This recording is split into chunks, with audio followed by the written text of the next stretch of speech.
Okay, our next video will be making our famous Angelino meatballs for California Republic.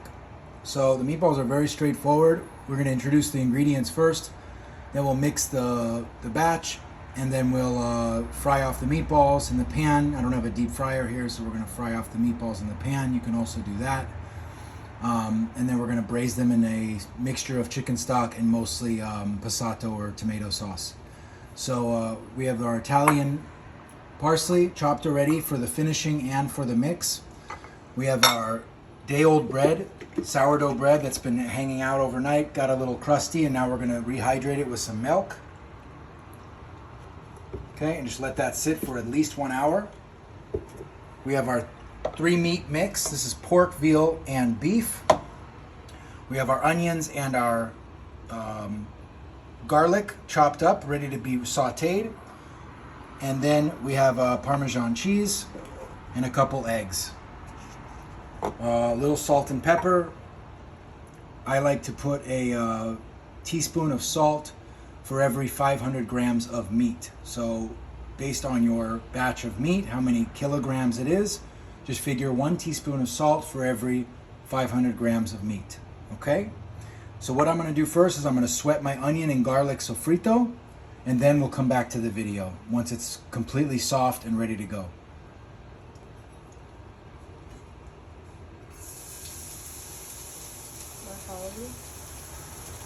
Okay, as you can see, the onions and garlic are very translucent and super soft, and we're going to remove these and cool them completely. Okay, so we have all of our ingredients ready, prepared. The onion sofrito cooked down. Just add a little bit of parsley to that onion sofrito. Okay, so we're going to start to add everything to our meat mixture to make our meatball mix, and then we're going to go ahead and roll them out into meatballs. So we have our bread that's been soaking in milk for about an hour. We're going to take the bread with your hands, or you can do it in the, after you do this, you can either do it in the food processor as I put in the recipe, for commercial use, but for the house use, I only just put them in my hands and I squeeze out all the milk as much as I can. It's okay if some gets into the meatball mix, but you want to squeeze out with your hands as much of the milk. So at this point, if you were in the restaurant in a commercial setting, you go ahead and put this into the food processor and blend it really, really fine. But in the home setting, I'm just going to crumble it up with my hands as fine as I possibly can. I have pretty strong hands, so the mixture falls kind of into tiny little pieces. There will be some bigger chunks in here, but that actually soaks up more liquid and keeps the meatballs very tender and juicy. So you just repeat that process several times, and then we're going to add the rest of the ingredients. So I've crushed up all the bread inside of the meat.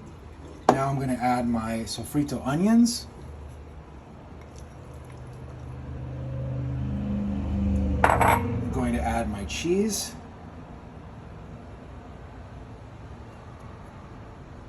I've already added my salt and pepper. I'm going to add my eggs. I always like to crack my eggs into a separate bowl. That way I make sure I don't get any shells into my meatballs.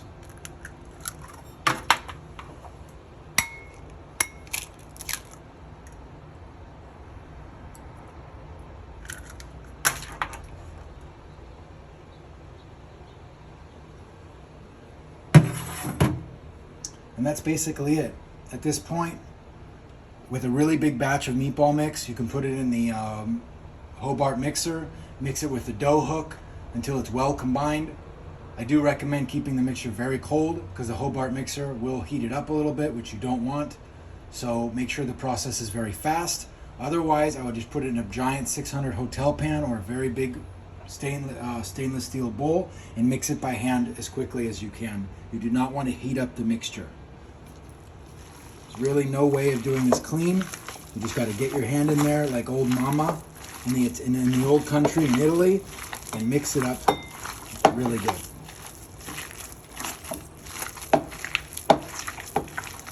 We are combining all 3 meats. You're combining all the Parmesan, the eggs, and the parsley with the sofrito, and the bread is getting mixed in as well. So a couple more minutes of mixing, and then we're going to go ahead and roll them out. Our meat mixture is well mixed. You can see it's all well combined. You don't see any differing colors of the meats. You also don't see any large pieces of bread. It's very, very well mixed. So now, using a bowl of water and just your hands, you're going to roll the meatballs, form them, compact them, and then set them aside. And if you're working in very big batches, you're going to continue to put, as you fill up pans, you're going to put them in the refrigerator to stay cold. Please remember, at this point, I've already tested a batch of the meatball mix, which I highly advise you do as well, before you start mixing the meatball, rolling the meatballs. You got to make sure that the flavor is right, and also your seasoning of salt is right on point, because if you don't, they'll be bland or they'll be too salty. You can always add more meat at that point, but if you roll them without tasting first, that you can't adjust at all. So make sure you're tasting your meatball mix. Sear it in a pan, make a little patty, and then nibble it. Okay? So what we're gonna do is I like to dip my hands in the water just to get them a little bit moist, not wet. And then we break off a piece of the meatball mix. You're gonna weigh it. I always recommend for the first few months of your prep team doing this work, you have them weigh each and every meatball to make sure that they're the right size. So now I got a nice even sized meatball, and I'm gonna go ahead and compact it, which means just throwing it like a baseball between both your hands. And what you'll see is it starts sticking to your hands, which you don't want. So at that point, you gotta release it and go right onto the plate. Okay? So basically what I'm going to do is I'm going to roll all of these out, and then we're going to sear our meatballs, where in the restaurant you would actually deep fry them, or you get a rondeau and you sear them the way I'm doing. Right. The next step of our meatball video is the searing. Okay, get your pan nice and hot. I like to use a non-stick pan for this. If you use a rondeau, it's usually not non-stick. Make sure the pan gets very hot, because they will stick, and if they stick, it's kind of a nightmare.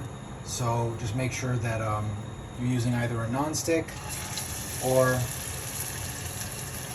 a rondeau that's nice and hot. It's also good that if you cook a few times in the rondeau before you use it for meatballs, that kind of seasons it up a little bit, the pan. So you're gonna go ahead and you're gonna add the meatballs to the pot. If you're using a non-stick, you're really not worrying about them sticking. As you can see, they're moving very easily in the pan. Now the thing is with the meatballs is you have to keep an eye on them, because they will brown very quickly. The bread that's inside of the meatballs actually browns before everything else. So you got to make sure you're monitoring the temperature and watching the bottom for any excessive browning or burning. So I'm just going to turn my heat down to medium-high and just let them sit and kind of chill and get really, really, really nicely golden brown. If you deep fry them, obviously this is not a concern. They'll brown very evenly. Just make sure you keep an eye on them and don't turn your back and let them burn. In this pan on this side over here, I got my passato with my chicken stock mixture. I threw a couple hot chili pods in there, or chili di arbo, or whatever type of dry hot chili, but very, very little bit, just to give a little bit of extra flavor. And I'm just going to bring that up to a boil. So our meatballs are searing. I'm going to go back and check them. See how they're already starting to brown up nicely. Let them go a little bit longer, and then we're going to flip them. This process, it's really not that long. It take about 1.5 to 2 minutes per meatball, and then they come right out of the pan. They do most of their cooking in the oven in the tomato sauce. All right. The meatballs are smelling really delicious. I know they're browning. You can see the oil in the pan is starting to get some brown effects to it. So now we're going to go ahead and check them and flip them over. That's the kind of browning you want right there. They don't have to brown on both sides. I mean on all sides, just on the top and the bottom. Will give you the proper amount of umami flavor from that caramelization. You don't need to brown them on all sides, but if you do them in the deep fryer, you're obviously going to get brown on all sides, and that just adds to the flavor.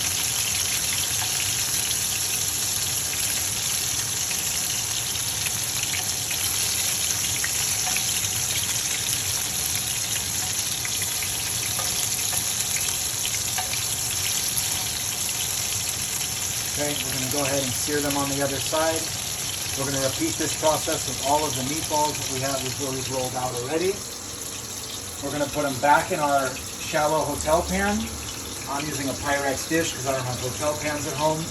And then we're going to add our passato and chicken stock mixture. And then we're going to throw them in a hot oven as prescribed in the recipe for the amount of time.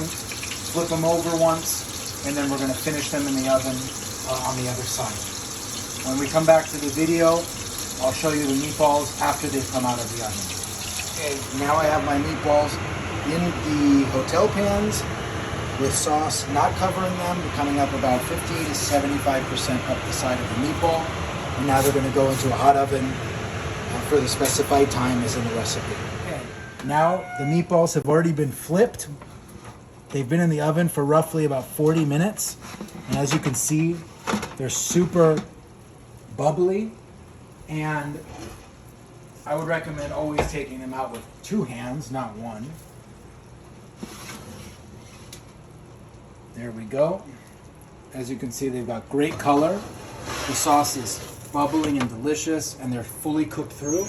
And your meatballs are going to be very, very tender at this point, but not falling apart, obviously. So I'm going to show you one dish, and that way you'll know how to plate it up. And while I'm plating it up, I'll explain to you how in a commercial kitchen, you're going to, you're going to cool them down. You're going to separate them from the sauce initially. You're going to cool the sauce and the meatballs about halfway separately. Then you're going to mix them together in a cryovac bag and cryovac them with the sauce. And then you save them for service. As I explained in the recipe, during service you're always going to keep a bag of boiling meatballs ready to go as backup. Okay? So your meatballs, you're going to plate them into a small monkey dish. You want to do 2 meatballs. And you're going to do some sauce over the top of the meatballs.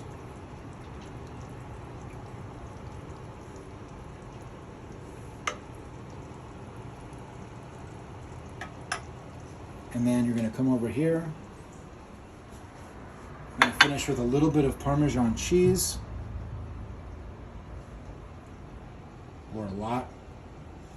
And some chopped parsley. And those are your Angelino meatballs. Thank you.